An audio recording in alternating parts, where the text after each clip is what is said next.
Hello, hello. Welcome back. We're back after a long, long break. Um, I would like to say we're back again. I've got, I'm back with a bang. We are doing Arsenal versus Aston Villa review. Huge win, an impressive win. I would say arguably Arteta's best performance. And we've got a huge guest with me. We've got Nom in the building. Hi. Hey Nom, guys, I don't know about a huge guest, unless he's talking about the fact that I might be eating a lot more these days, with the run up to winter. But there you go. nah, nah. Oh, is that your That's the only name? way I Nom. see myself as Underrated. huge. I thought it was No Man You. I've got No, it's just no. That's actually, you know what? That's my first and surname, proper first and surname. But that's another story altogether. Okay. See, not Nom, we got the legend Nom, legend of Twitter, I'm telling you. We've got Manny in the building. You guys seen him before, Manny, bro. How you doing? I'm doing good, thank you. And we've got the latest addition, a guy who's been he's notoriously known as a Bournemouth fan, but he's also a proud Arsenal fan. We've got him in John. John, bro, how you doing? Welcome to the team, bro. Welcome to the Oh, team. I'm great, man. Great weekend of football. Yeah, really good, Daniel. You and everyone. I'm good, bro. Yeah, I'm I'm good. good, man. I'm good. As I said, we Yeah, got John is good. now a new member of our team. As you look to us, we're now Thank getting you, mate. bigger. A couple of things I wanted to say before we get into the video nitty gritty. You may have noticed our name has been changed. It's now called Talking Ball due to copyright issues. We're back now. Hopefully we are at least, and we're gonna be back producing more videos into the coming weeks. I think on Wednesday we've got a video with Aiden. So stay tuned for that, where we're going to be talking about the Premier League roundup in general and interesting tactical structures that managers have put in place during this week. That'll be coming out on Wednesday on our first episode on Spotify as well. So yeah, a lot of new things have been happening around this behind the scenes that I'm hoping you guys will enjoy and I'm looking forward to. So let's get straight into it. Arsenal versus Aston Villa, 3-1, huge win. And would you say is was that Arteta's most impressive performance? And if so, why? Let's start with the guest, obviously, Nom. What was your thoughts on Arsenal's performance here? I don't know, Dan. It's I wouldn't. I was hearing that people were saying that's the most impressive performance. I think I've seen instances where we played really, really well, probably even better than that. I just felt this season. I think some people took away that Spurs performance a little bit because I think they said, "Oh, it's a derby," and the narrative is that we suppose always do well at home. But I thought that performance in the first half was really good because our passing was much more fluid then.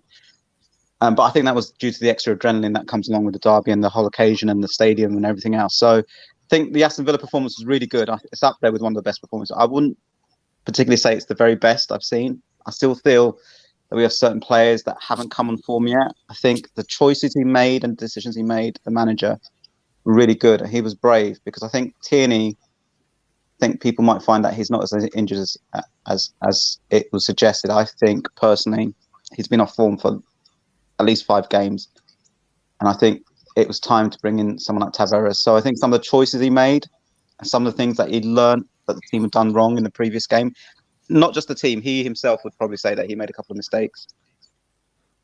I think he corrected those things. I think that's what led to the better performance against Villa. And I think Villa, if you analyse how they play and how they were getting at teams, including last season, some of the principles they sort of put out, I think he learned from that. I think one of the things that I've always admired about Mikel is that I think he always learns from previous mistakes or maybe approaches that he's made. And I think you saw a lot of that happening evident in that game. So that's my sort of analysis of what I saw. So the formation was sort of structured to sort of combat Aston Villa. I'm not sure if we play that again. We might play a slightly different formation, but sometimes it's not the formations; it's having the right players, right? So I think John, what was your thoughts on that's the my game? general gist. Pardon? What did I think? Hello. Yeah, John, I think Dan Yeah, was I think saying yeah, it. actually he was asking about your opinion. I think he did actually. Yeah, I've kind of seen what other people have said, like on AFTV as well, and like they've said about our press that was very effective in the game where it hasn't been so much before. Like Tommy Asu coming forward, and even like Tavares. It was his first game as well, wasn't it? I Yeah. believe it was his debut, and we had like four up front, didn't we? Kind of went into a four, if I'm right. Yeah, Hello? yeah. No, oh, I'm sorry. You asked. Yeah, it was a kind of a hybrid. It was an old-fashioned 4-4-2 or hybrid 4-4-2 with Locker right behind him, and And Smith sort of Rowe and Saka on the sides. So it was yeah. kind of refreshing in a way. I felt like we were covered defensively as well as driving forward with like Saka and Emil Smith Rowe as well. And I felt pretty assured with Ben White and Gabriel at the back as well. I But yeah, thought I thought today. has to like just the press in general was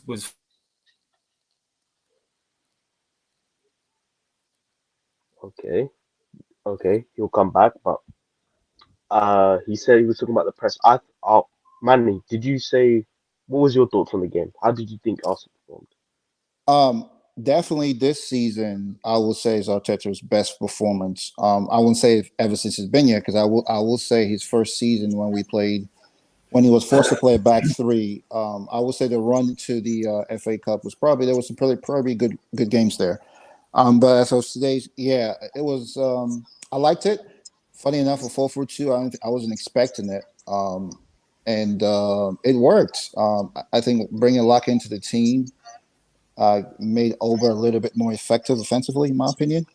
Um, and Tavares did a good job offensively. However, defensively, he was out of position a couple of times. Obviously, he's only 19. It was the day he was his first game playing. He'll get better, but he's a powerful kid. He's really quick, and yeah, obviously, the back four is solid. Personally, I think I'll only give City and Liverpool probably have a better back four than we do, to be honest. So our back actually, let me say back five. Let me just say back four. So honestly, I would say back five. We're solid. You can see they're growing together. Ramsdale's ball. Oh my God, the way this dude! I never knew he could pass a ball like that. He's the way he distributes the ball with his legs. He's really, really good. I never knew he was this good with his legs, to be honest. Because even watching him when he Yeah, I played at was Sunderland, I never saw this from I was him at really all. impressed. But yeah, Mm. that was my observations. It was a good game. Moving forward, we'll see what formation sticks with. But yeah, it was a solid game. It was a good performance. Listen, I thought yesterday's game, contrary to believers, I thought it was a really impressive game as in the sense that compared to what we saw against Brighton and Crystal Palace, I thought Mikel really learnt his lesson going into this game, and that was to keep the pivot together, which was Partey and Lokonga. He made sure they stayed compact and allowed Tavares and Tomiyasu to come inverted and allowed Tavares to be that overlapping wing back. And I think that allowed us to have more control in midfield. I felt like Arteta also learned his lesson in the sense we had structure in our midfield again, that as we didn't get overturned in possession of midfield, and we nullified one of Aston Villa's biggest strengths, and that was midfield, and that was also credit to Arteta as in the role. That's why partly the reason why I don't think it was a full, like a two-man striking partnership. He made Laka Mark Douglas Luiz. Now Douglas Luiz is Aston Villa's engine. He's their technician. He's their orchestrator. He's their dictator. Everything runs through Douglas Luiz. In you see in their build up to the second phase, and I thought it was very clever that Mikel Arteta told Laka to specifically mark Douglas Luiz. Now, marking Douglas Luiz nullifies Aston Villa's attack completely and allows you space in transition for us to attack, which is why we use partly Laka to press him and then we use Saka as a curved inward run. Although I thought was it just me? I thought Saka wasn't great. Yes, No, against he needs Newcastle, a and I thought break. it was a poor I've heard performance. this as well, that he was Um, one of our players that didn't do so well, but he was yeah, still like a but that's cog the thing in the about team. Saka. Yeah, but I That's the think he thing needs a about Saka. break. Yeah, I agree with you. Like that's He's the thing about Saka, though. But he's so key, though, Manny. He's so key in terms of tactically. I hear what you're You'd saying. want to use him. No, I'm not sure.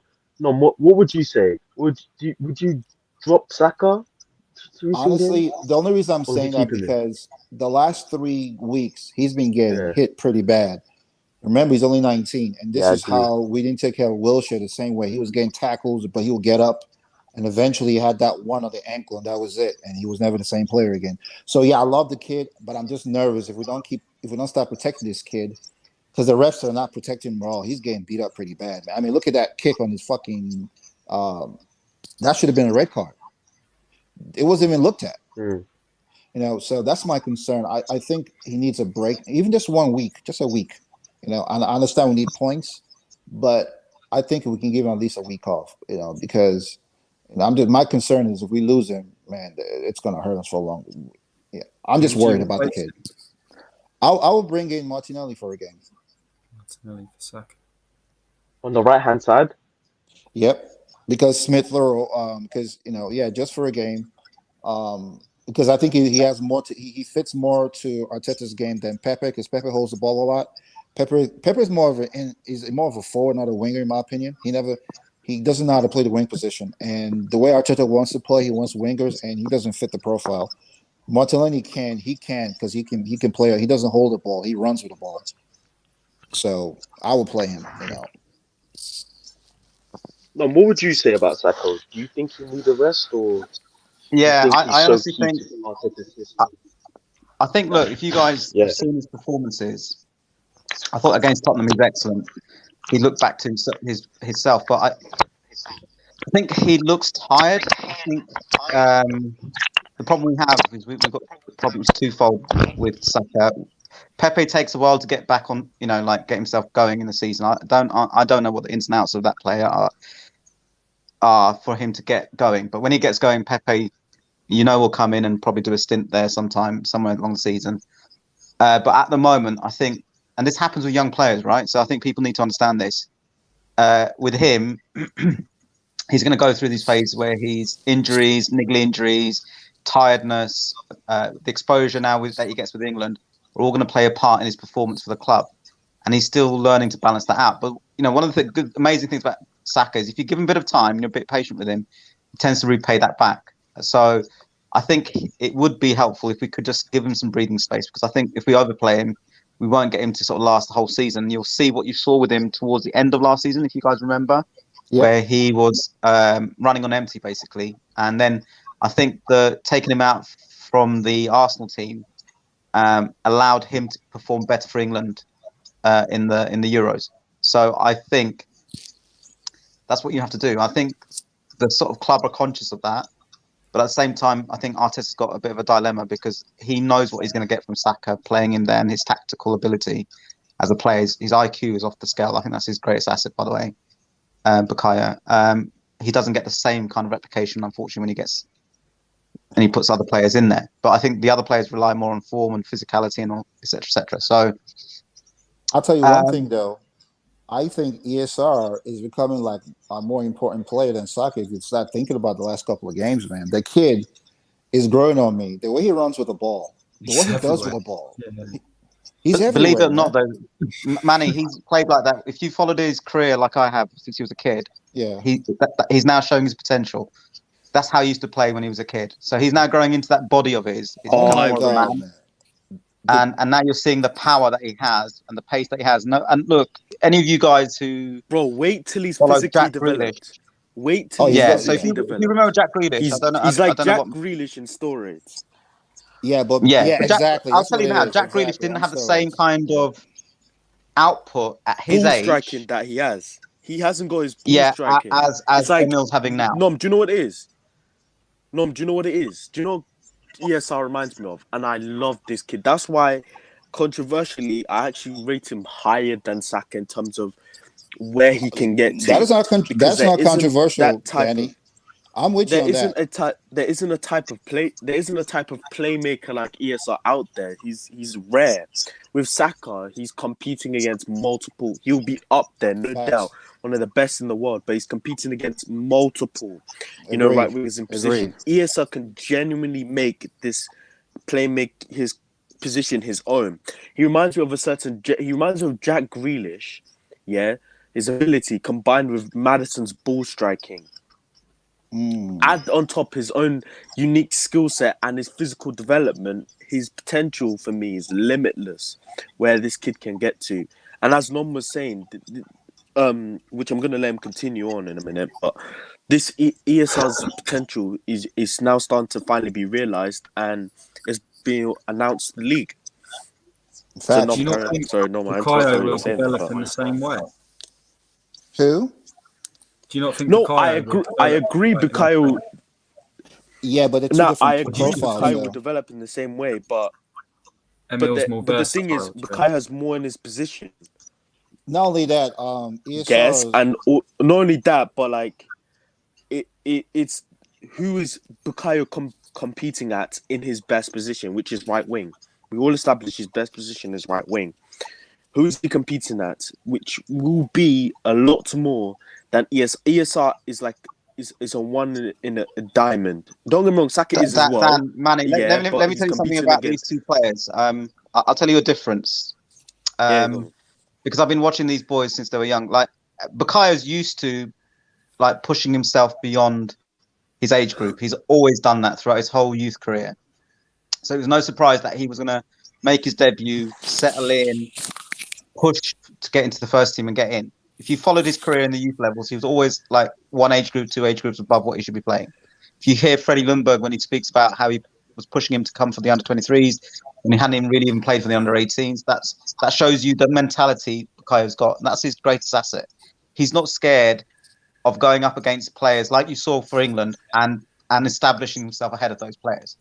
I don't think before the European Championships, nobody was saying that he was going to get ahead of Sancho or Mason Mount or Phil Foden. And eventually, to be frank, he was getting selected ahead of those guys, right? And Jack Grealish. Nobody would have thought, right, okay, Bukayo is going to be one of the first names that the coach is going to rely on. But he's managed to push himself. So he's got this belief about him, which is unshakable, which is one of the most... That's why I say I think his football IQ and his self-belief are the things that drive on with the talent that he has. Emil, on the other hand, is very, very talented, but he's very shy. And I don't think it comes across. And so he doesn't have the same levels of self-belief as Bukayo has. So I think he needs people to sort of encourage him in that. Do you understand what I'm saying to you? So I think that's where you're going to see a difference. The only limiting factor Emil's got in achieving his potential is his own belief in himself. Does that make sense? And hopefully that will grow as he gets better and sees himself making this jump. This season, is a sort of a transitional season, but a really important season for him to prove that he can be up there with the big boys. Right. So that's my opinion on the two players. And if you think about where they are, I think Bukayo, you'll see him step up again, but he just needs a period where he needs to be taken out of the limelight for a bit because physically, we forget he's younger than Emil, right? Yeah, he is. Yeah. And he's still going through growth phases and bits where he's getting used to the physicality. I just think we so take for granted what Bukayo's done up until this point in his career without realizing how young he still is. Right. So we just have to be patient with him. Because I think that's it. I think the fan base, some of our fan base don't understand that youngsters are going to have these moments. Like, the game against Crystal Palace, those kind of games will happen. Right. But at the same time, those games against like Villa or like Tottenham will also happen where the youngsters aren't scared of the occasion and they'll just go and play. Right.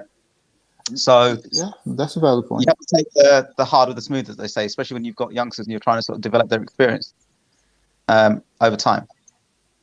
Would you rest them? Did you say you would rest? Sorry, Bukayo, both games this week.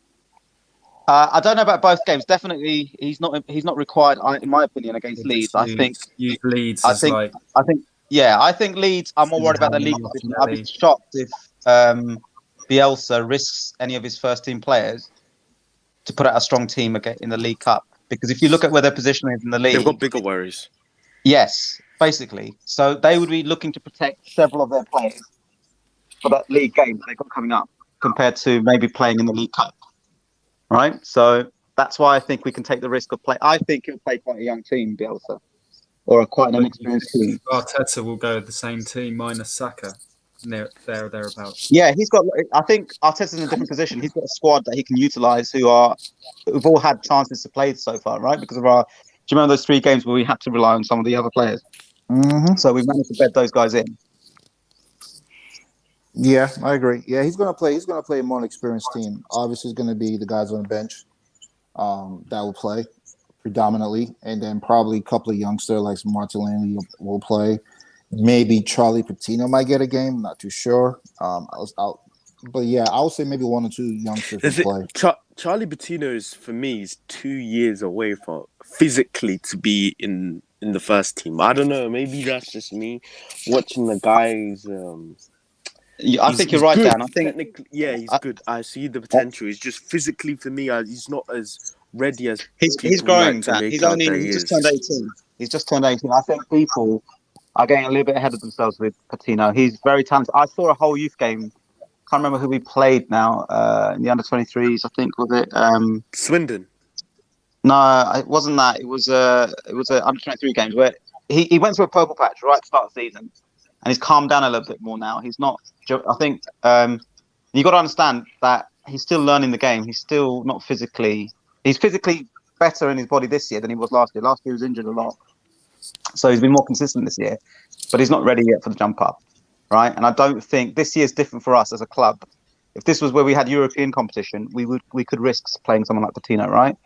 But I think because we don't have any other European competitions this year, we have to utilise our squad because the squad players need to be ready for in case they have to step up. Do you know what I'm saying to you? And this is the cup competition that become useful then in the squad rotational sort of ideas that we have in order to make sure that they're sort of kept going up until when we need them, especially that Christmas period and that New Year period where we play a lot of games.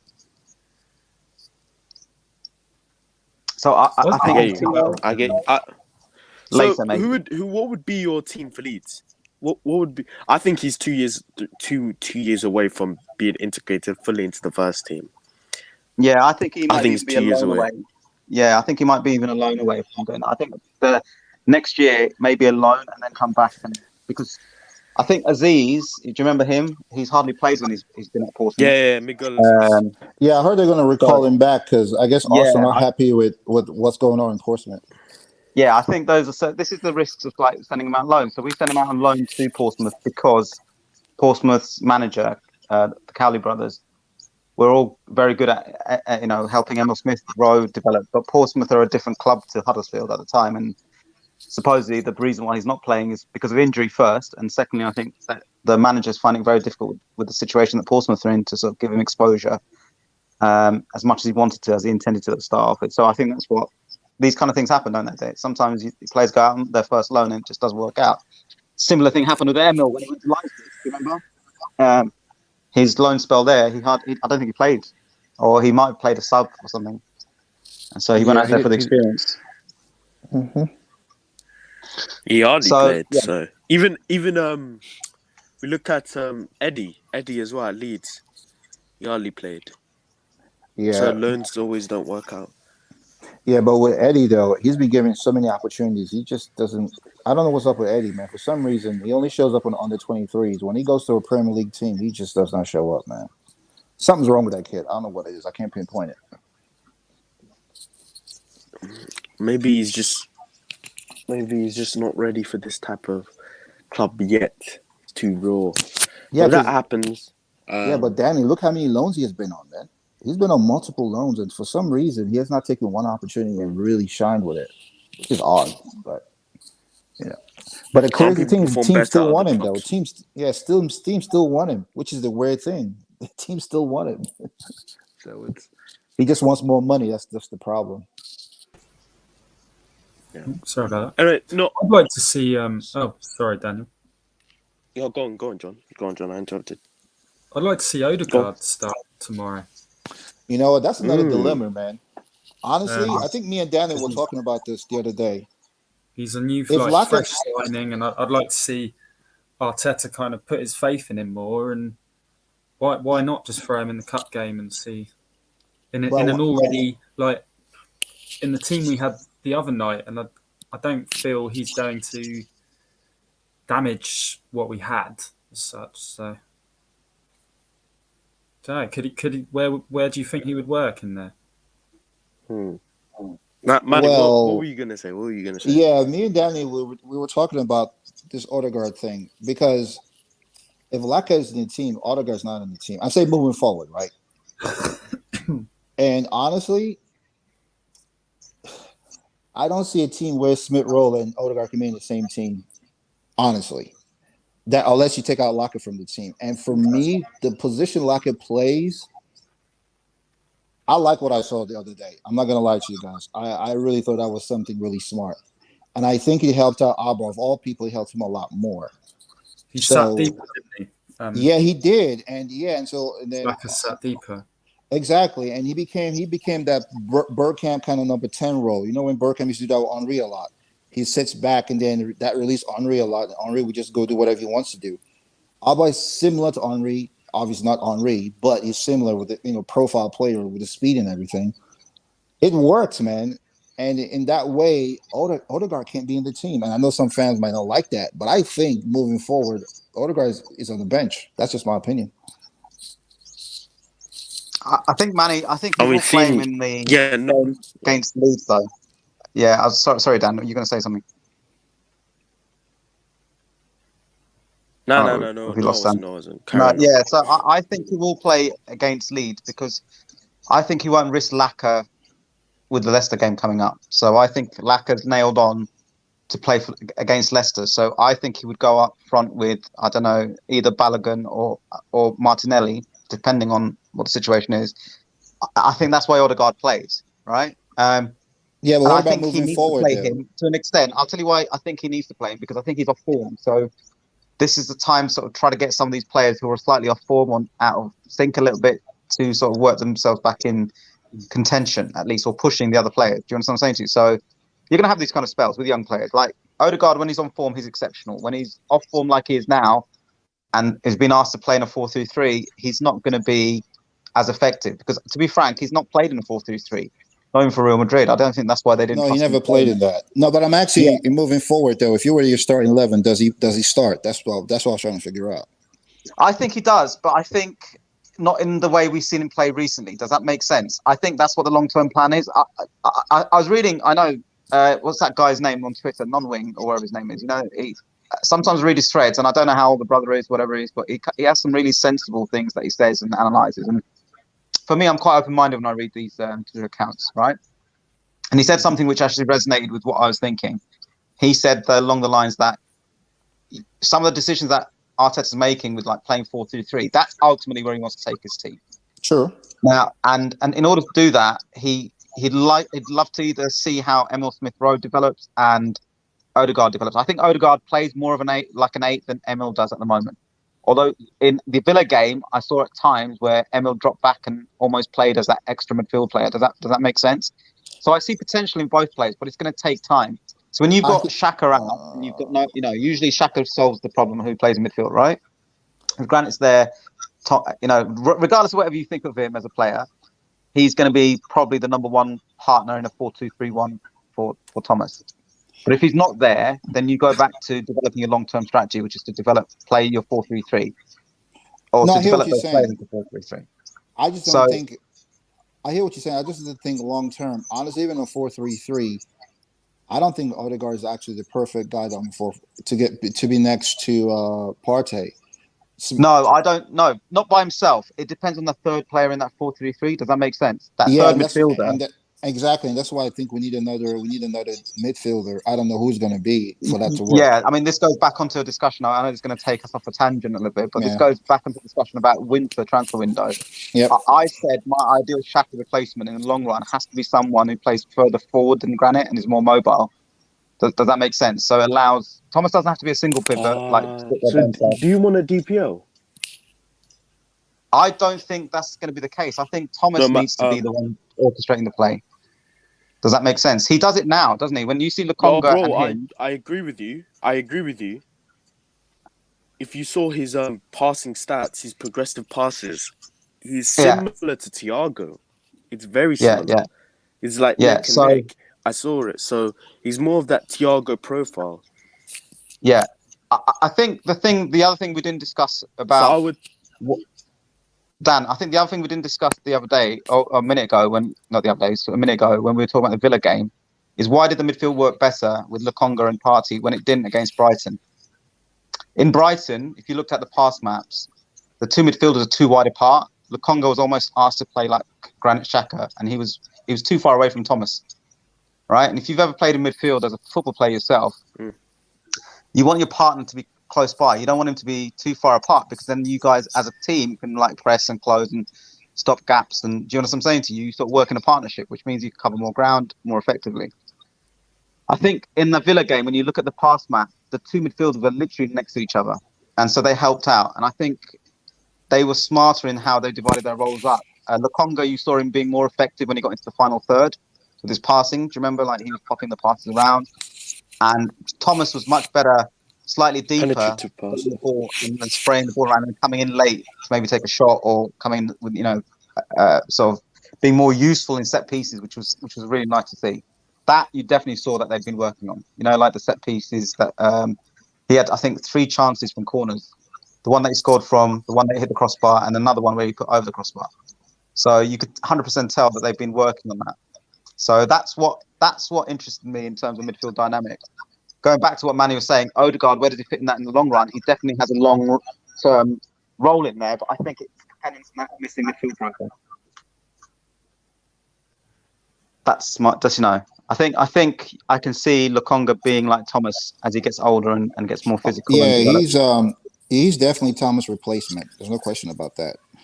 Yeah, Which is why That's why I said I would like in the winter a DM. I think that's what we need. exactly. That's what we need.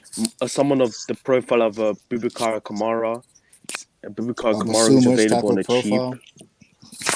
or Basuma type of profile, or I think I explained to Manny in a space the Oh, I know best you, ideal window, which is still smart by the way. You could get Kamara, right? Mawa, Oh, okay. which allows you Gotcha. to not use Odegaard, right? That will make you more versatile as a whole in the team, as Awar can play in multiple positions as an attacking midfielder, and you can get him for cheap as well. You can get him for 17 mil with a loan to obligation, and Leon would happily accept that. And you could also get on a free Boubacar Kamara for next season. So that way you're sorting out your short-term issues with Odegaard, allowing you to play the way Arteta wanted to play, having an yeah, 8 with Partey and a pivot, which by the way Awar can do, and he's proven it with a player who, as we all know, with Ndombele. You know what I mean? Ndombele, he Mm-hmm. basically against one of the best Man City teams we've seen in this Premier League era. You could play with that 8 in a pivot with Partey, and we'll be with the Awar and Partey, and then sign Kamara for free. Wait till next season, have Kamara as a DM, and then push Awar further up the pitch. Restricting your use of Pepe, you can now rotate with Saka as well, and ESR, and that will get the best out of all the players. That would be my ideal window anyway. So I was just wondering, what would be your ideal window? Dan. I mean, I've been a fan of Awar for a long time. I think, yeah, you're right. I think Lokonga isn't what I call a natural DM. I think someone like Kamara would be an excellent player. He'd fit in with the profile of age and everything else. And I've been watching Marseille purely because I want to know how Sleep is doing. Versatility. And yeah, I think we've got to have a midfield which is more dynamic. At the moment, I feel like we're restricted. We've got, when we like for example, there was a debate before the Aston Villa game with a lot of fans wanting El Neni to play because they didn't feel like Lokonga's performance at Palace was good enough. I'm glad that the man just stuck to his guns and he doesn't listen to Twitter, because obviously I felt Lokonga had a really good game and he came in and upped his game a little bit more. And I think people just have to give players like him credit, because like El Neni's leaving, right? Whatever happens, whether he leaves in December or he leaves in the summer, he's leaving. So I can see why the manager doesn't want to put him in there when he's still got Lokonga and he's fit and ready, right? But going forward, we need another player. We need players that fit 2 profiles. One is a better all-rounded number 8 which our fits, and a pure defensive six who knows how to do the job properly, and that fits Kamara. So for me, those two would be excellent signings. I don't think they'll both will happen. I think if I was to prioritise one, I would probably prioritise the 8. The reason why I say that is because El Neni, if he doesn't leave, we still have him playing that sort of defense. He's not great. The problem is he's limited in what he can do defensively, right? He's good at keeping the ball simple, but he's never going to do any line breaking passes. That you'll have a heart attack if you ever see him do that. But at the same time, he very rarely gets dispossessed. Does that make sense? Because he plays so many safe passes, he very rarely gets dispossessed. Keeps it very simple. So that December window, I think, from what I hear, we definitely are looking for a midfield player, because I felt like that was the only thing that was missing in our transfer window, right? But for me, it's more of a number 8, because I think what we want to do is keep the creativity going. I don't want the team suffering from creativity. I think we've looked pretty solid defensively. The problem has been when we've dominated Spurs of the game that we haven't scored a goal. When you score a goal, it changes the dynamics of how your team can play. Does that make sense? We can catch teams on the counter. We can be a little bit more safe in our Allows us possession. to sustain pressure as well. Exactly. So, and I Allows think us that's to play that the way. was the biggest Allows us problem to between play Palace. sustain. That was the biggest problem between Palace and what we did against Villa. Against Palace, when we scored, we sat back, when in reality we should have pushed a little bit more, right? And I think you saw that with Villa, because I think with Villa we realised that Villa are a much more dangerous team. If you sit back for even fraction, like we did against Palace, they would have punished us more. They've got more weapons to punish us if you were to sit back. And I'm glad that we got that right for that game. It's a shame that we didn't get it right for the Palace game. I think the thing that complicated for the Palace game is the players that we played in midfield. I don't think Odegaard and Smith Rowe are ready, but I understand why the manager did it. And I know that's going to sound really weird, but I think he did it because he wants to develop those players to be able to play a role as an 8 somewhere along the time in their futures. So when you've got young players, I think, look, our strategy has changed now. I think we have a clear vision, but our strategy in terms of how things are going ahead are going to change. So it's all about looking for opportunities to develop our young players and giving them experiences. And that's why I think we shouldn't be worried too much about like someone like Patino playing in the Coca-Cola Cup or the League Cup, whatever we call it these days. I think it's that we've got enough youngsters in the squad who all need exposure, right? We've got 1 or 2 older players who can actually take the pressure off those players who are already in the first team. Like, for example, El Neni can come in and give Lokonga a rest because he's going to be more important for the Leicester game. Thomas Partey than he's going to be for the Leeds game. So I think that's how I see it, bro. I think the December window. I think what I've seen from the pattern from the club, we've definitely gone and made a signing where we felt where we were the weakest. And if you analyse the squad, the position that we're the weakest at the moment is 100% midfield. Right, still. Yeah. And not just that. In terms of why re-emphasizes my point in an 8 is looking at all of Arteta's signings, and I'm talking specifically Arteta's signings, which includes Ben White, Ramsdale, and Tomiyasu. They're all very versatile, and I think that's one thing key to Arteta's system, that they have to be very versatile because it allows them tactical flexibility in different formations. So you can play that pivot he wanted to play against, was it Crystal Palace? Sorry, Crystal Palace with Partey and Odegaard. He can play that with an Aouar because Aouar's versatile.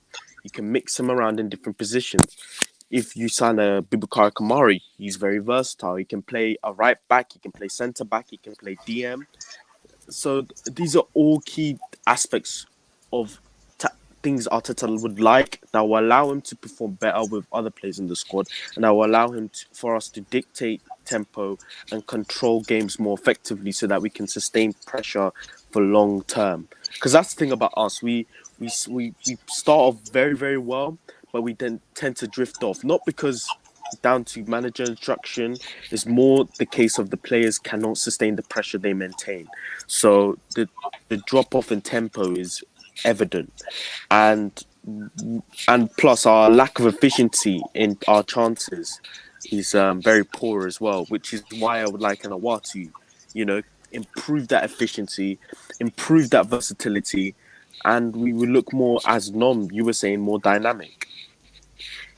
John, what about you, John? Yeah, John, I was what's just your about to thoughts? say, I was just thinking about what you're saying about the versatility with Mikel, kind of looking for those players.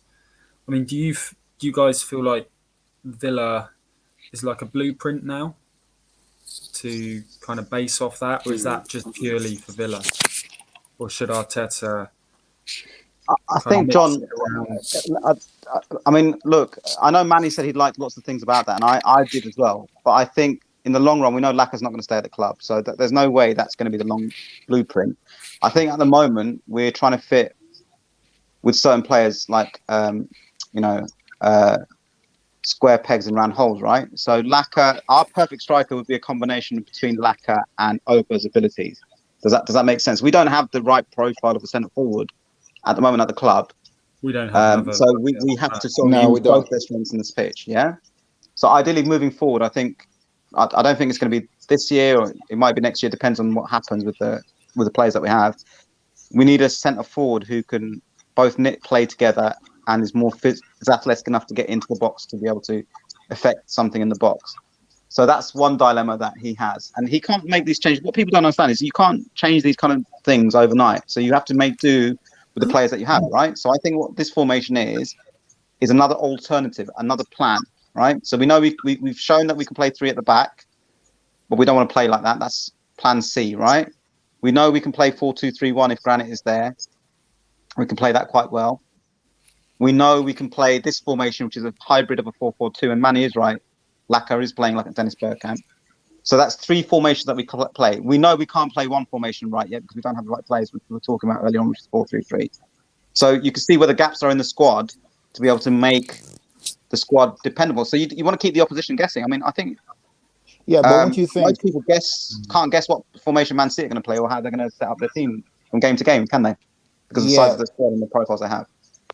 Yeah, I agree with what you're saying, but well, what I was going to say was, don't you think? Because I think Arteta's target this year should just be is get as more points as you can to get it back into Europe, because getting back into Europe gets you better players, right? So based on all these three different formations we have played, the hybrid has been our most effective offensively. The 4-3-2-1 defensively we've been sound. Offensively we've not been that good. The back three was back in 2019. I don't think we can go back to that because that was like a year and a half ago. So I don't see us going back to that. So it's either between the hybrid 4-4-2 or the 4-3-2-1. Now, of those two, I don't know. Offensively, we've not looked good. Yeah, we did good look against Tottenham, but Tottenham really didn't. They were pretty much, they looked like shit that day, to be honest. So it doesn't even matter. So for me, I will say this year, I would like to see him stick with this just because offensively we look better. Now, the only problem with this is Odegaard becomes the bad guy here, so I don't know. I don't know what the true answer is, but what I do know is we can't keep playing where we can't score goals, but we defend well, because then what happens? Manny, I sort of agree with you that we can play this formation up until there's two caveats. So we have to be critical about what the limitations of the formations are.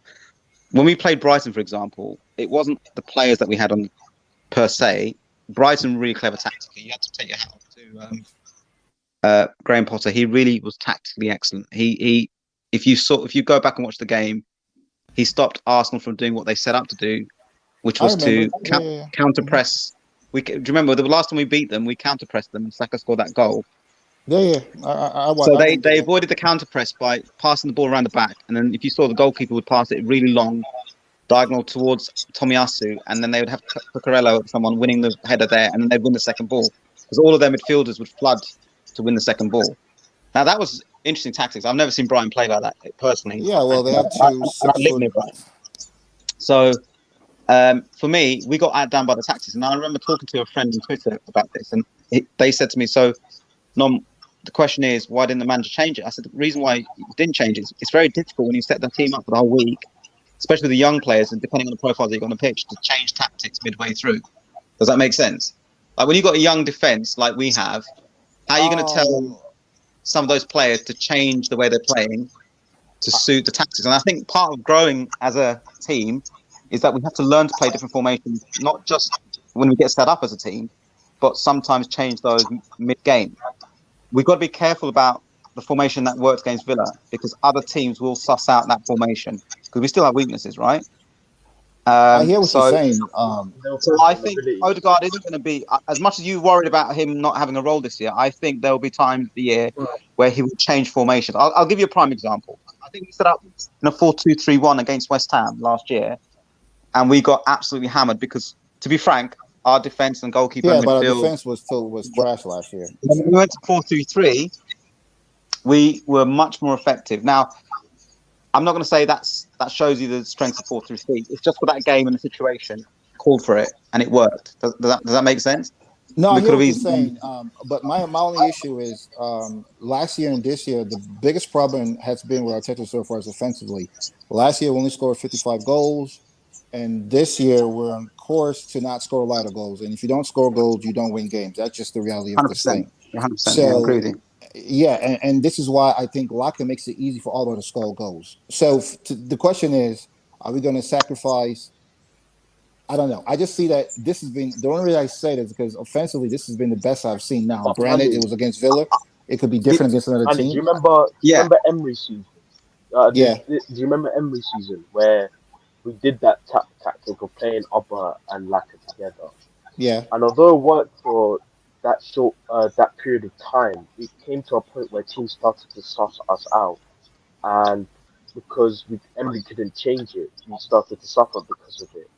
So, Yeah, they started dominating. Do you remember? I think they started yeah, dominating midfield, and we were so exposed at the back as a No, I result. hear I what you're mean, saying. Yeah, I hear what you're saying, Daniel. That is true.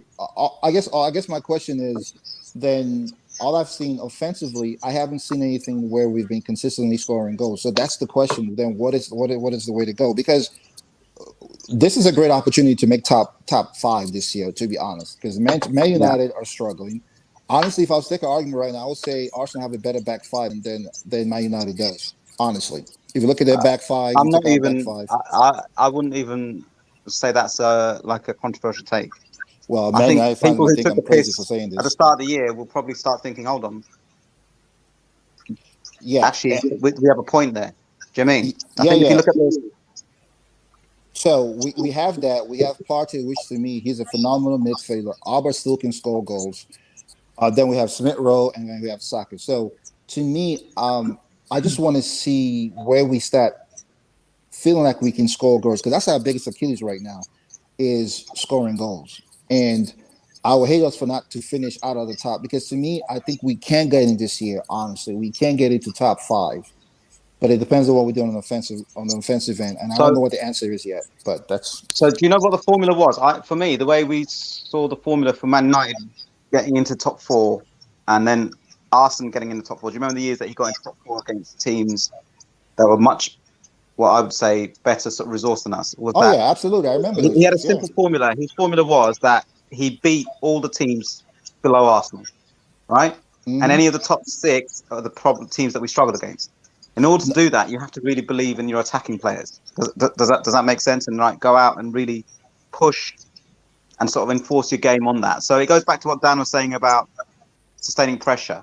Now, there will be times, this about thing we're having about Odegaard, when we play three at the back or whatever. When we beat Chelsea last year, do you remember when Tuchel was in that run? yeah. I remember. We beat them by mirroring their formation. So sometimes we're going to have to do things tactically, especially when we come up against the better teams, where we wouldn't normally do that against a team which is lower down, right? No, I'm agreeing with you. Yeah, one So, thousand percent. so Yeah, I'm I agreeing with think you. what we'll find is he wants to have as many formations as possible. But you know what? With the squad the way we have at the moment, we don't have enough players for him to say, right, I'm going to switch from one week for from him one to do formation to that, another yeah. formation Well, you because we see, don't have the profiles or some of our players are off form, right? So if he wants to play four Hence two why three I one, went to the war. yeah, this is what Hence goes why back I to went to the who we war. buy next, man. Yeah, so if we want to match up what Manny's saying and what we've been saying, which is we need to score goals, then we need to make sure we cannot compromise creativity.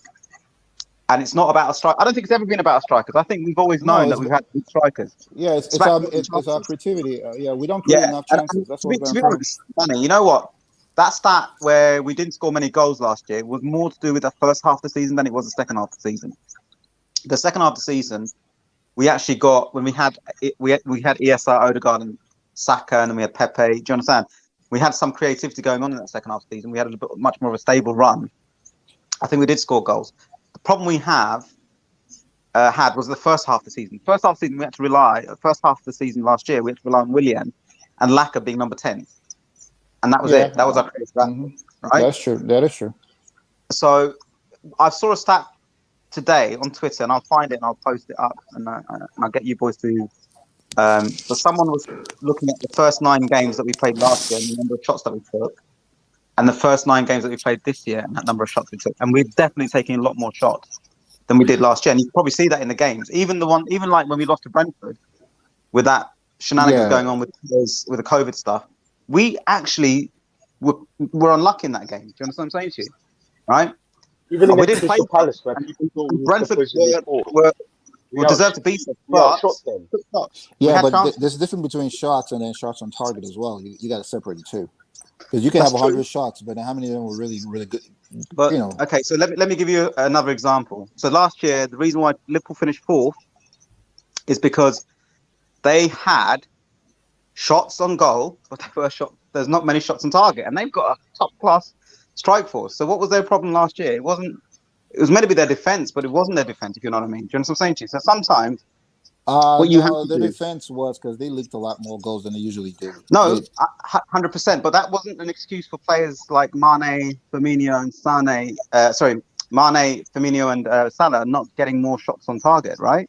Yeah. Well, that's true. So what I'm trying to say to you is this: that I think the whole team, the way it's set up, has an effect on how we perform.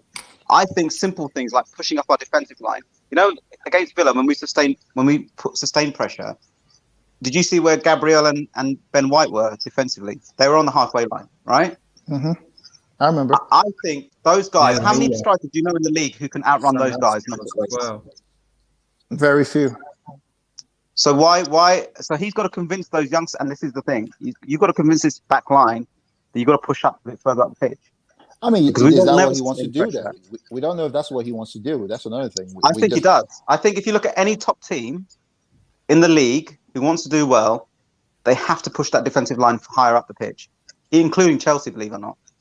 No, right? I hear what you're saying, but I mean, we don't see that from our teams. I mean, a lot. But this is what I'm trying to say, Manny. It's a part of the developmental phase, right? He's still having to convince these players that we have the ability to do that, and we'll be okay. And then you've got to make sure you coach those players week in, week out to be brave like that. I felt that's the problem we had. Forget how young these players are. No, I know how young they are. Yeah, but we've always had. Listen, I know they're a very young team. I'm not questioning the young, but we've had young teams in the past as well, where we had kids who had pumped. I guess my question is, me, the biggest concern is home has always been a place where we win a lot of games. If you look at our history, we probably lose 2 or 3 games, home games, for an entire season. Even when we were average, you can go back 2017, which was the worst year of Wagner time. You can look at it, 17, 16, 15, 14. At home, everyone we had average teams that had Yaya Songo and who were all those funny players we had back then, Shamak and all those players. At home, we barely lose a game. Matter of fact, when we lose a game at home, it was like news because that's not something that ever happened. That's how we were able to make top 4. So for me, any chance of us making Europe this year, home has to be a fortress again. And right now, it's not. And regardless of what players you have the crowd. Your crowd is your 12th man, right? That's the whole point about having a home. So you should be able to take home advantage. But yeah, I know we have a young team. I'm not quite. We have the youngest team in the Premier League. I'm fully aware of that. So yeah, they're going to be mistakes. I get it. Yeah, but then again, we do have a lot of potential here, and we have one of the best strikers in the Premier League. We have one of the best defense in the Premier League, even though it's young. And we still Saka and ESR, 2 of the most young, promising, midfielders that are coming up. So for me, there's got to be a way we can score more goals. That's what I'm saying. Leeds, offensively, play well and they score goals, but defensively they suck. So they have a problem, right? They have a young team as well, but their system seems to work where they score goals. See what I'm saying? So you could be young, but it doesn't mean you can't score goals because you're young. Just like we're young, but yeah, we can defend.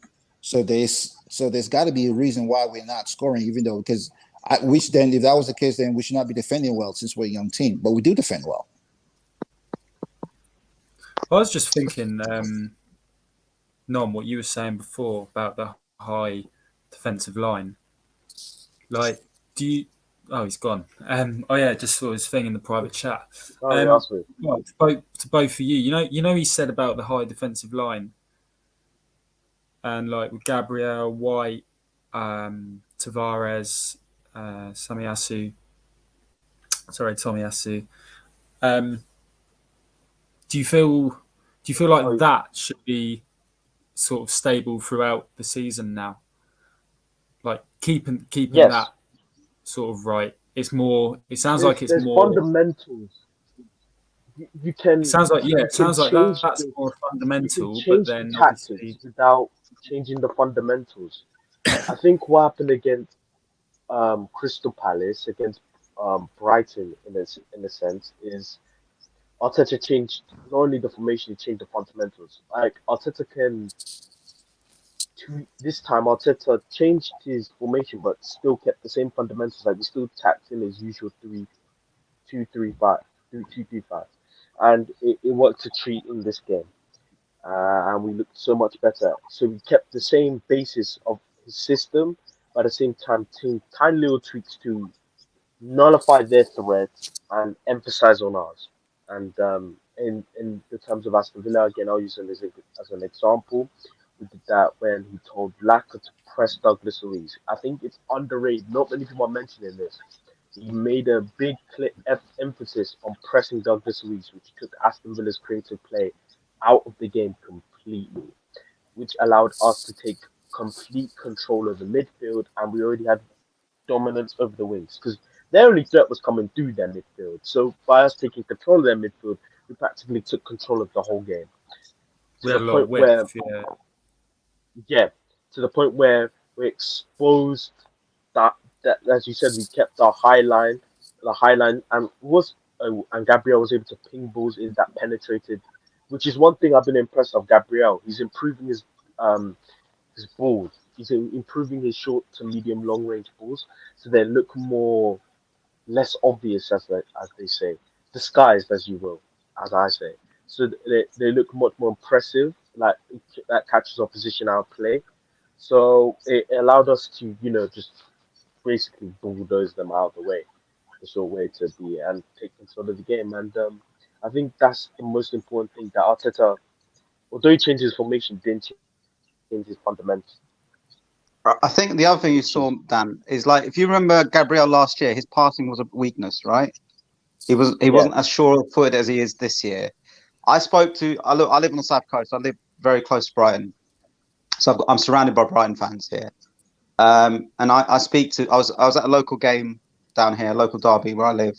I was talking to a couple of Brighton fans there, and they said, look, when he came back from loan from Leeds, they weren't sure if he was going to make the jump up to be the level kind of player that they wanted at Brighton.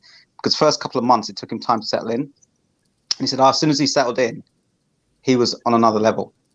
And I think the last game that you saw him play, I thought against Aston Villa, you really saw him start to sort of flower a bit more as a player and become a bit more comfortable. And you started seeing him take a few. That I know that everyone's seen that video clip where they've got where he goes on that long run where he literally carries the ball from our defensive third into their attacking third. I'm not saying he's going to do that every game, but that just shows his confidence and that he's a lot more reassured now playing within the team and his role within the team.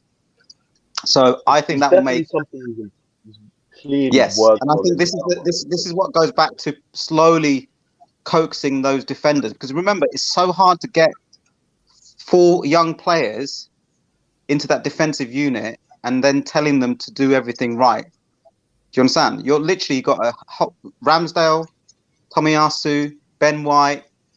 Sorry, 3, not 5. Where did I get 5 from? 4 from. But those 3 coming in to form the back 5, it's not easy for you to sort of get them to understand what you want them to do as a unit, right? It takes time. When they're not sure of things, the natural tendency for any defender, if you guys played football, you'll know that you tend to go back towards your goal. It's actually more difficult to urge yourself to go forward and push your line up. Does that make sense? Because defenders, when they want to feel safe, when they're feeling a little bit not sure of themselves and their people surroundings, they tend to go backwards. So I think what you'll see over time is that defensive line will push up further up the pitch, and we will then pressure and close the spaces that we have in midfield. And that's how we can sustain pressure. Now, what we need to get right then is the midfield structure right to be able to help the defenders out, to give them that reassurance that, listen, if there's a transition or a counter-attack, we have the sort of players and the pressing and the positional play to be able to stop any of those counter-attacks from occurring. To be frank, I haven't seen many counter-attacks occur. Trying to think. A lot of the goals we've conceded have been like from, I wouldn't say counter-attacks. Where was the last time we conceded goals from a counter-attack? Can you think of? Man City. Even the one, yeah. I mean, but you could all see Man City. Even though that was without our structure, we lacked our spine, so that I wouldn't even count that as like. Yeah. So, but this is what I'm trying to say to you. With that caveat, when we've got a proper structure and a decent team out, I think it's been really rare that we've seen us getting caught on the counter attack. I remember, I think last year when we lost to Tottenham. Do you remember that goal where Thomas Partey got injured and he was limping off the sidelines? Oh, and they caught us on the counter there. Yeah, but I can't. There's not many that stick into my head, right?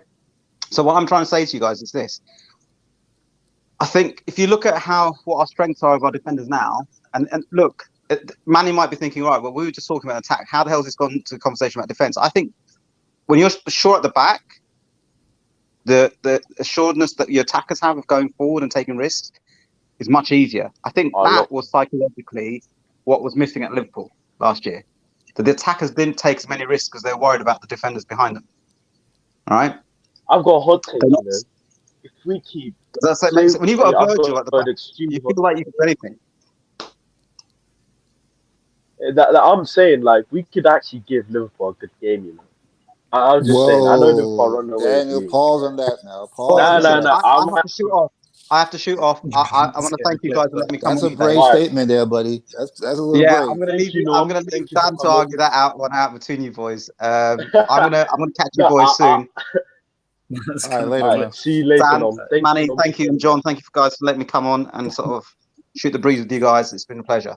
All right, take care. All right, you guys take care. Listeners, you guys take care. Have a good one. All right, I'll catch up with you guys soon. And you know, good to meet you. Bye. Thank you. Okay, what was I saying? Oh, Liverpool. No. Hear me out. I'm listening. With Xhaka, back into the team. I'm just thinking, as good as Liverpool are, they're similar to Manchester United as in without midfield structure. We could expose that. That's all I'm saying. But that's a story for another day. Probably I'll definitely want to hear this story. I'm all enlightened for this one. But yeah, sure. I'll get more into it. But yep. Yeah, we'll do that another day. Probably against Wednesday, you know, because don't forget, guys, we've got our Spotify podcast with Aiden. That'll be coming out. First Spotify episode. So it'll be a bit weird. So that maybe because I'm not sure if you there. We'll find out later if you'll be there or not. And sure. But we'll definitely have a podcast coming on Wednesday. But anyway, as we're going to get onto this last as we're coming towards the end of the show. Manchester United. This should be I cannot wait for this one. Wednesday bit, but like what happened over the weekend was so big. It's so big that we have to talk about it. So, hey, Danny, you have an echo, man. What happened to Manchester United on the weekend versus Liverpool? What happened? Oh man, that's a very, very, very. Put it this way, okay. Tuesday when they played, what was the Italian team they played on Tuesday again? Damn it. Atalanta. Yeah, Atalanta. He played the same 11. And by the way, Atalanta were missing 5 of their starters, by the way. They were down, and they still got outclassed. Okay, they came back and won 3-2. Now, you would think you have learned your lesson that you played a team that did not work against a sub-team. You bring the same 11 on Sunday. You didn't learn your lesson from Tuesday. You bring the same 11 on Sunday. And what were you going to expect? A different outcome? Nah. So I've always said Ole is a nice guy. He's an average manager for an average team. He is not a manager for a big team. It is that simple. That midfield he picked made 0 sense. Absolute 0 sense. Oh, and by the way, if he's not fired Pogba will not sign a new deal. That's back-to-back games. Pogba came off the bench. There is no way he's staying. I don't care what anybody tells me. believe He's it. gone. He's When gone. I saw Pogba on the bench, So that's why I want him to John keep him, Wall- Daniel, because the Manny, longer he stays there, the longer we have a chance of making top four. So keep him. oh, that's why I love it. Anyway, John, what was your thoughts on Man United before I get into mine? Manny's, I love Manny so much, guys. okay, saying this with my Bournemouth head on as well. We had some shockers last season, where I can kind of say this because it relates to Man United. And last season, Bournemouth, we were so disjointed. Like we had Arnaud Danjuma, who was he carried us in a lot of games, but there was no like togetherness. There was no team spirit really. Whereas now we've got like Jaden Anthony, Jordan Zamora. They fist bump, like even when things don't go right. They're constantly heads up, go again. And yesterday with United, I kind of saw shades of Bournemouth last season, to be honest. Like, they just seem to be relying on Ronaldo. And even Ronaldo was out of the game, really. I said this. And I said this. I thought it was absolutely hilarious when he scored, and then VAR decided to have it say You as couldn't well. actually write it, isn't it, John? You couldn't write it, could you? Just every Man United fan giving it all of that.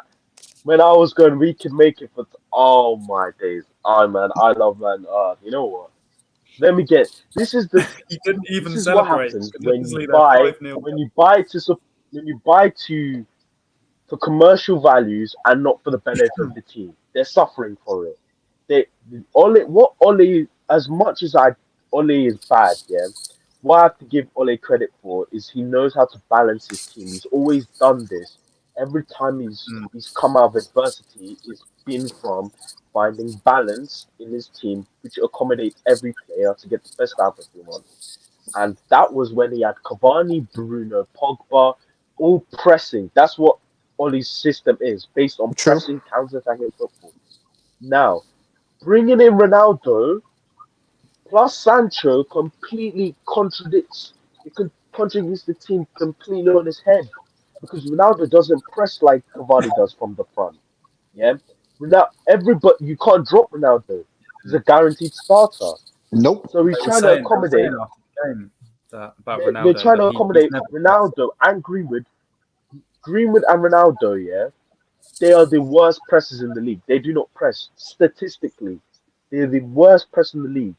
So you've lost that press that you've had in the up front, and plus your midfield. He's insisting on a pivot of Fred and McTominay. Really? Are you That's serious? Fred and McTominay I as your laughed, man. pivot? Like with pivots, you need specific profiles to accommodate each other.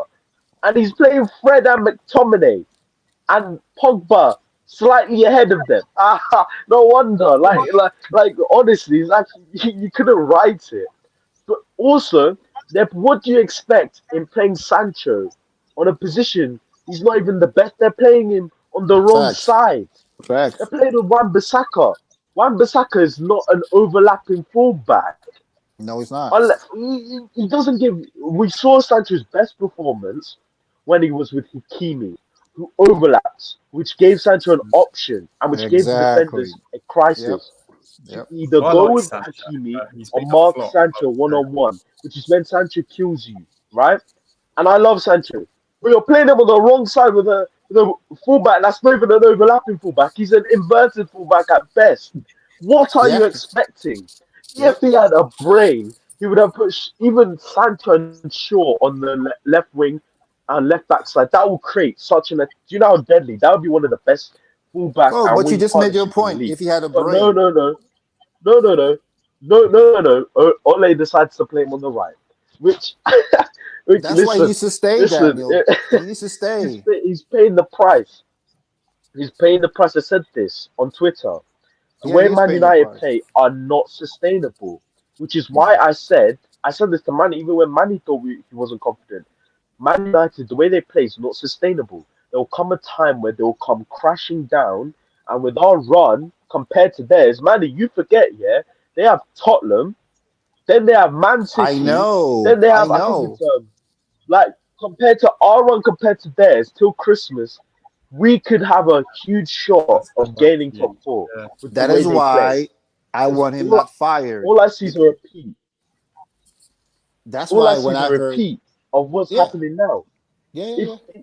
and this is why, if Ole was if Ole was smart in the window, yeah, all he could have done, yeah, with the money he spent, you didn't have to buy Ronaldo straight up because Ronaldo balances your team. To me, All he the didn't need a output Sancho either. has To to be come honest, from Ronaldo. I didn't He think he didn't needed even, yeah, Sancho exactly. either. Sancho If didn't you're going to buy play Ronaldo, yesterday, did he didn't need to he? buy Sancho either.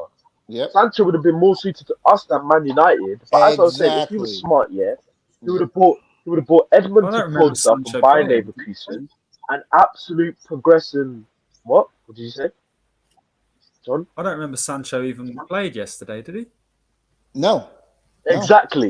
You know what I no. mean? He was so poor. But Sancho has anyway, barely I played can't. since he if Who came you did to you wanted have? Man to U. build that Man United, Rashford, It was, Ronaldo. I'm trying to think of the front three. bro, I don't even Rashford, know what Ronaldo, happened. That Greenwood. it was a It was terrible game from Greenwood, the start. Rashford, and Greenwood. Ronaldo. Yeah, that was it. Yeah. So Sancho didn't even feature. Like, Sancho hasn't played that yeah, much since he came to Man United. To be honest, he hasn't. It was a terrible he's game from the no, he's been start. floating away. That's why, Danny, I don't want him fired because if they get like a better manager, then I get concerned. I wanted to keep him for the next 5-6 games. Give him another 5-6 games, so, so he can lose a little bit more, so we can catch up, and then you can fire him. Yeah, but for now, just December. keep him. Yeah. Yeah, keep him in charge. Just keep him there. Yeah, yeah. Keep him all the way. Keep him. Like honestly, like if Ole was smart, yeah, what he could have done Yeah, is he could have bought Edmund to Ponce from Bayer Leverkusen, an absolute progression monster. This guy, but what he struggles is aerially, but that's what Maguire excels at. So then the back should will complement each other, the centre back, rather than yeah, playing Lindelof. It's similar to like how what White struggles in, Gabriel helps out immensely yep, in yep. terms of Gabriel's the physical beast, Ben White is the progression demon. So combine them together, you've got defenders that complement each other. He could have done that. He could have brought an overlapping right back if you wanted to play flipping Sancho on the right hand side. But okay, he decides to keep that. He could have brought what he needed was a midfielder. He needed a Chouameni, a Declan Rice to partner Pogba and Van der Beek. And by the way, Bruno Fernandez, I'm not even getting on to him. He's been poor as well. That Bruno Fernandez, he's not my type of creative midfielder. And the reason why I say this is because he doesn't have. He's a static midfielder. He'll give you excellent ball striking. But again, ball striking is not sustainable. He wouldn't run a game on his own. That's what I'm trying to say. So I would Yeah, rather have Van der Beek in the 10, play Pogba, Chouameni, and Rice. Or if you want to get the best out of Pogba, you play Pogba, you play Max Kakare from Lyon, a defensive eight, and then you play a Tchouaméni or Declan Rice, two deep eight, a sitter, which is in the Rice or Tchouaméni, an eight, and a defensive eight in Kakare. That way, you allow Pogba more freedom to roam as he does in the left half space, which is why Tony Manny, as you were yeah. saying, um, why Sancho's purchase was even more why he wasn't needed I agree. because It you're wasn't needed. nullifying Pogba. You're nullifying Pogba, where he operates. So I'm like, and they could have bought instead of buying Sancho, they could have bought Kareem Adeyemi to Yeah, they complement, needed they needed midfielders. They flipping needed a DM. complement to no because to complement they needed a DM, a centre Yep, back, and a right wing. You could have bought yep, Kareem Adeyemi with a new fullback. That's how you would have sustained counter-attacking pressure. Because for me, we also are Man United used to play back in the day. You know oh, that absolutely. counter-attacking, Oh yeah. exciting brand of football, and that is how you do it. That is how you recreate it by playing that explosive wingers on each side. You can have Rashford or Adiemi on each side, and then you create an overloads in transition Yeah, from the wing forwards and have overlapping fullbacks as outlets. That's what yeah, Man United used to do of the old, and that's how I feel Rashford Man and United Sancho. play. Yeah. So yeah. So that is by them buying these players that they've done is basically poorly constructed team management. At least we're building something. You can see what we're trying to do. We're building a squad steady by steady, piece by piece. But Yeah. with them, it's so poorly managed. You're not sure about what direction they're going in, and now they're paying the price for it because Ole cannot sustain the balance, and Yeah. that was Ole good at balance. If Ole doesn't get a balance in his team will severely struggle, and now we're seeing that. Yeah. No, everything says 1,000%. And that's why I wanted to stay, man. The more he stays, the merrier for us. So please keep him on Man United. Don't fire him. Keep him there. I want him there. Yeah, keep him because yeah, I they're inevitably, as much as I love, yeah, I inevitably think he will stay at least till Christmas. But he will eventually get sacked. So he will I eventually don't get know, sacked. bro. But what From will what be interesting? Fabrisco is saying, man, What will be interesting for me, though? I Man, mean, Ole should watch What will be this 'cause interesting? he got some good knowledge of Daniel. No, I'm not even joking. Like Ollie just makes me laugh. I think you could do a better job. Literally, You it's so could do sweet. Man, I don't know how to explain it, man. It's not. It's just poorly constructed basis of how to build a squad. You Like said I about won't Van be Dijk. interested now. Say if Ollie did get sacked, the team's so poorly built. Say you bring a Conte in. Say you bring a Conte in. Um, Say you bring a Conte in, yeah, and Conte does come in. What Conte likes to That's do the is revert to a one. three at the back. This team cannot even play a three at the back formation without being brutally exposed. You know how we exposed Aston Villa Ruins playing a of three at the Zidane. back today? no, We I hear would what be you're saying, worse. It would be worse for them. I've heard Zidane in So the but I room also imagine, running even as if they well. brought a Conte, they would still struggle. Zidane, have you heard Zinedine They would Zidane still is severely struggle. So I'm like, even Zinedine Zidane, he plays a 4-2-3-1. They're exposed at the four at the back. And what's important in Zidane's system, he requires DMs. He requires two sitters sorry, and a my dog's just playmaker no, who dictates tempo, which all things that Bruno doesn't do. And I'm like, oh my god. So the best thing for Manchester United to do, even if they were to sack Ole, would be to bring in a Marcelo Gallardo from River Plate. He's primarily primarily a counter-attacking based manager, which will allow them to press and attack at the same time. So, so that's what I would do if I was Manchester United, or even if you wanted to not be a smart ass like I am, yeah, just or I pretend to be, just go and get like a Gareth Southgate or something who knows how to coach a sustained attack. You saw that against I've the heard him by Euros. Emery as well. I'm sure I've heard him going around. Unai as Emery, yeah, I saw on Twitter or somewhere. I saw like somebody he talking knows about how him to. as an option, Hello. like getting them organised and doing the basics. Oh, even even Graham Potter. You know Graham Potter. The thing is about Graham Potter, he requires technical DMs.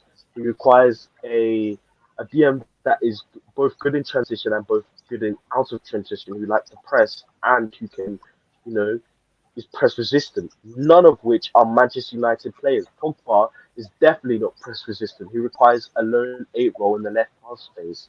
You need two sitting DMs who can progress in and out of transition. And that's Declan Rice and Max Kakare from Lyon and West Ham, respectively. Listen, Sean Dash, although I rate his pressing, I think Sean Dash is underrated. Maybe for Man United, Eddie nah, Howe. in terms of the way he plays football. I Eddie know Howe. who You know what? Eddie Howe, the former Cherry. Man, How old are you guys? no, Sorry Eddie about Howe as the manager will not I be can't. no worries. Though. I can't see Sean We were Dyche just going at on a massive rant about Manchester United and laughing at them. that. I know, I've been listening. Oh yeah, imagine. Sean Dyche. I've been Imagine, listening imagine. since you were talking about Ollie. I can tell you their decision will be made possibly tomorrow morning. If anything. Right. oh wow. Yeah, the decision will be made probably early tomorrow morning, just because. I doubt they would sack him though. Well, I I've been doubt they would told. sack him. I've been told they're all but set to sack him, but the reason is Thank you, bro. the reason why they're delaying it so long. The owners are not English, are they? They're not in the Give him till country. Christmas. Give him till Christmas. Yeah, That's you got to fine. know one thing. The Glazers, they're a little different No, how they do business. but the thing is, I'll laugh if Manchester United hire Conte and Zidane. I'll literally laugh I've because been told Zidane is the one, but not Conte at all. if it's Zidane, oh yes, please, please, I beg they hire Zidane. If they have Why? any, this If is typical anything, Man. he gets. It's generally typical Man United. They always do this. Just This want is to say, why I if he laugh at gets Man United Zidane, so much. he will. It's no planning. It's just vibes. The That's why I thing call is, you them know why vibes they're going to FC. go for Zidane? He said Vibe FC. There is two reasons I why. call them vibes FC. Can I just say, there's two reasons why they're going for Zidane. Why? Number Yeah, why? one, it will secure Pogba's future because he will play under him. He always wanted to There. be at Real Madrid. Oh, okay, so they're being smart Number there. That's two- what they're trying to do. Number two, Ronaldo's already played under Zidane. He knows his style. True. He'll go to a 4-3-3 and utilize it. Ooh, Like, 4-3-3. Oh, who's in the midfield in a 4-3-3? it'll be Oh, mate, Pogba. that's even better. Who's in there? Wait, they'll have Pogba in the left half space, but then that means you have to make sure Pogba knows he has to have defensive players behind him. And I'm sorry, I'm pretty sure he's going to be scared shitless if out of position they're caught out of possession and flipping McTominay and Fred are who he's relying on to defensively I'm still baffled cover it. about that McTominay and Yeah, Fred I think- combination. It makes zero sense, man. It makes zero sense. See what I mean? They would be See able what I to mean? stand. This is what I mean by poorly constructed squad. They sacrifice their balance for Ronaldo. This is why I wasn't Actually, hyped I about would say even they sacrificed it when they signed Sanchez too. They should have got that 78 million should have gone to the midfield. The midfield was their weakest Achilles. But that's typical Man United, though. That's what Man United do. Can I just say, They though, buy they to were impress trying to and solve buy it. They to were win. trying to fix it. They were. We can't just give them slaughterers for that. Who were they trying to get? I don't They remember. were trying, Daniel can remember this. They were looking at Camavinga. They were looking at others. They were looking. But They that's were the thing, though. But that's what I mean about Man United. That's what I mean. They had a good. They were going the right way, but then they got. You know when you see a nice shiny new toy in the store. You know when you see a nice tiny new toy in the shop. Yeah, They've always wanted. yeah. but And it's why? back. But It's why are we They quickly complaining about grabbed you? that and ran out. They were looking at that, That's the best way I can describe it. I remember Sorry, Tony, Diet what was your question? Upamecano. The question I was going to Upamecano, ask: they why were are we looking all worried about Man United? We're not. No, we're not worried. We actually we No, we're laughed not at laughing. We're kind of laughing at them. yeah. We're just laughing at them. The You said we thing were is, laughing. Hey, do you remember him? the Diet, worst thing is, they're desperate not to sack him, but they can no longer ignore the shocking downturn in form and results. Like, even, what's his name? Gary Neville even came out and said he's time to go for him. If he's the biggest advocate for United, get him gone. Listen. If that, to be honest, we've been rambling about Man United for God knows how long. But at the end of the day, Man United's team is poorly constructed, and basically You know what the any funny manager thing that comes in, look at the results. If you look at the results, plus how poorly constructed their squad is, listen, I'm not worried about them in the slightest. I'm just laughing at the fans who said we were deluded about us getting four, and Man and I were going to blow us out of the water. It's Yeah, that was definitely laughable. Can I just say, you know what's funny? I am, everyone knows, I am a betting man. Guess who is 7th favourite? No, Arsenal. You're going to laugh at this. Ronaldo is 16-1 to be the manager. What? 16-1. You know what? But how? You will. The favourite's Tony To be Zidane. fair though, I haven't seen any tactical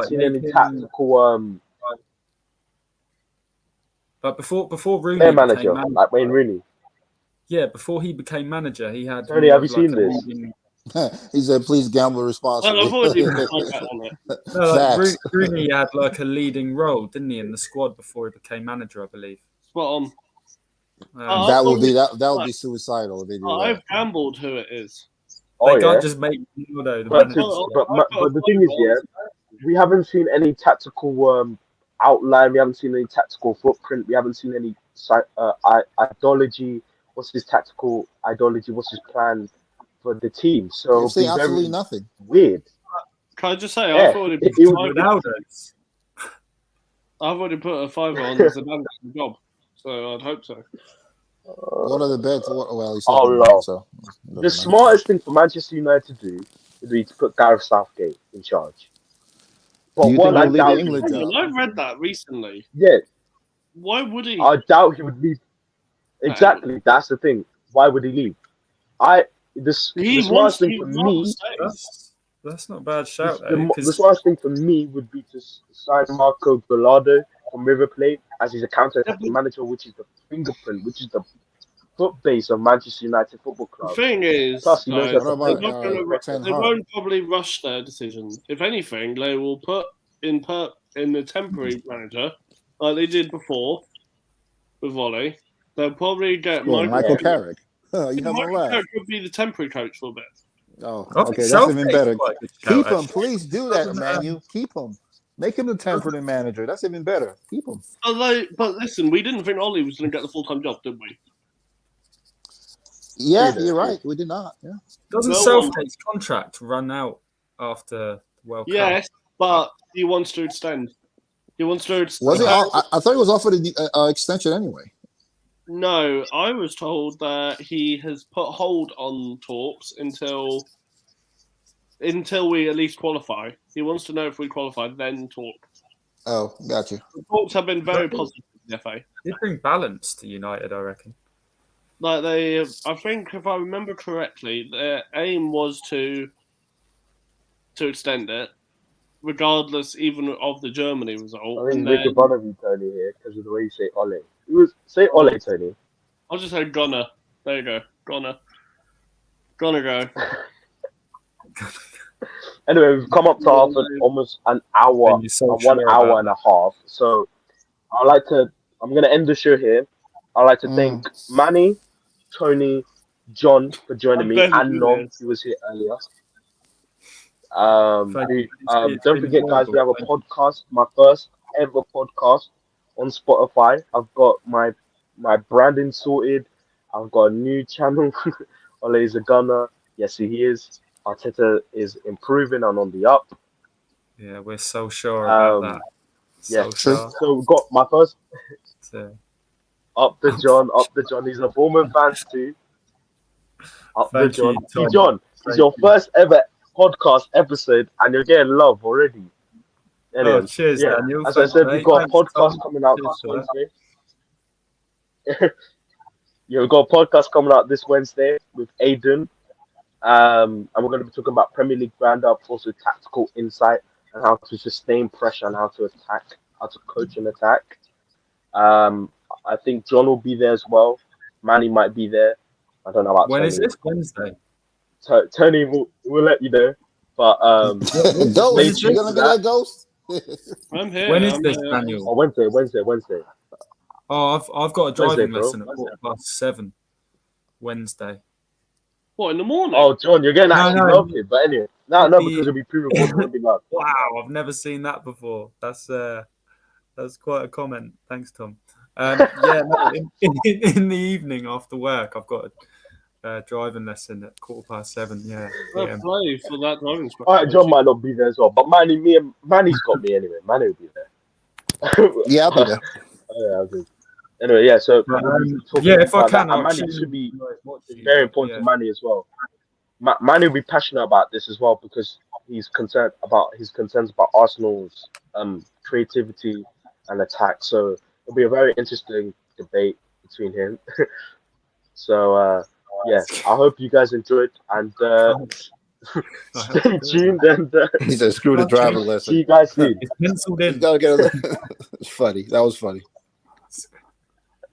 See you guys soon. Bye. All right, bye.